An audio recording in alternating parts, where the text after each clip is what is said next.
और खबर उत्तर प्रदेश से, जहां पर फतेहपुर मामले में अखिलेश यादव के बयान पर डेप्यूटी सीएम ब्रजेश पाठक ने पलटवार किया है। ब्रजेश पाठक का समाजवादी पार्टी पर समाज को बांटने का आरोप है। डेप्यूटी सीएम कह रहे हैं कि वोट बैंक की राजनीति से माहौल खराब करने की कोशिश की जा रही है। तुष्टीकरण किसी का नहीं, संतुष्टीकरण सबका। बयानों से सामाजिक ताना बाना बिगाड़ना चाहती है समाजवादी पार्टी। ये कल की तस्वीरें उत्तर प्रदेश के फतेहपुर की, जहां पर 150 से करीब 200 की तादाद में लोग वहां पर पहुंचे थे। एक मकबरे पर जमकर उत्पात मचाया, हंगामा किया, तोड़फोड़ की।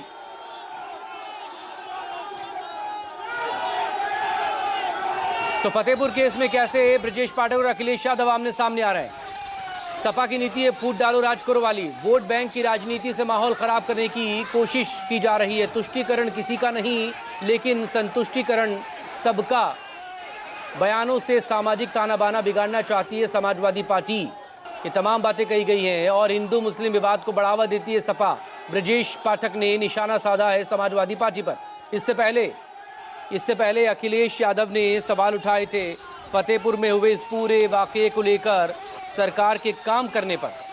सीधे रुख करेंगे इस वक्त लखनऊ का मेरे सहयोगी मानस श्रीवास्तव हमारे साथ जुड़े हुए। मानस, कल फतेहपुर में जो कुछ भी हुआ उसके बाद लगातार इसको लेकर राजनीति गर्म है और इस तमाम राजनीति के बीच पहले समाजवादी पार्टी की तरफ से सवाल उठाए गए, तो अब ब्रजेश पाठक ने जवाब दिया और समाजवादी पार्टी पर आरोप लगाया समाज को बांटने का।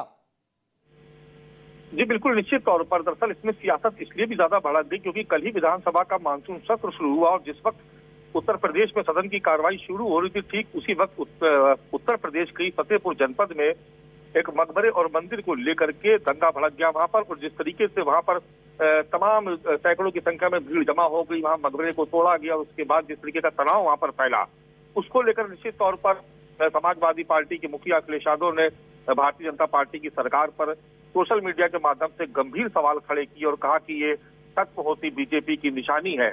इसके बाद उत्तर प्रदेश के डिप्टी सीएम ब्रजेश पाठक सामने आए। क्योंकि आप पिछले कुछ समय से देख रहे होंगे कि उत्तर प्रदेश के दोनों डिप्टी सीएम और समाजवादी पार्टी के मुखिया अखिलेश यादव के बीच में लगातार छोटी बड़े तमाम घटनाओं को लेकर के एक दूसरे पर आरोप प्रत्यारोप का दौर चलता रहता है। ठीक उसी समय उसका जवाब देते हुए ब्रजेश पाठक ने एक प्रेस नोट जारी करके उसमें उन्होंने लिखा कि किस तरीके से समाजवादी पार्टी की सरकारों में जाति और धर्म के आधार पर कार्रवाई होती थी। वो आगे भी लिख रहे हैं उसमें कि तुष्टीकरण किसी का नहीं, लेकिन संतुष्टीकरण सबका किया जाएगा।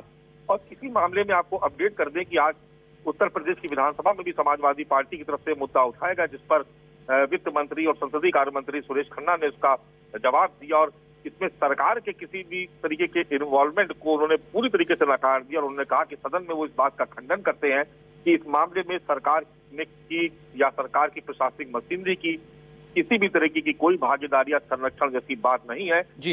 इसमें तमाम लोगों के खिलाफ करीब 10 इसमें लोग नामजद किए गए इस घटना में और 150 लोगों के जो अज्ञात हैं उनके खिलाफ इस पूरे मामले में मुकदमा दर्ज किया गया है। ठीक, बहुत शुक्रिया आपका तमाम डिटेल के लिए। आप नजरें बना रखिए। मानस, आगे बढ़ने से पहले इस वक्त की हेडलाइंस पर एक नजर।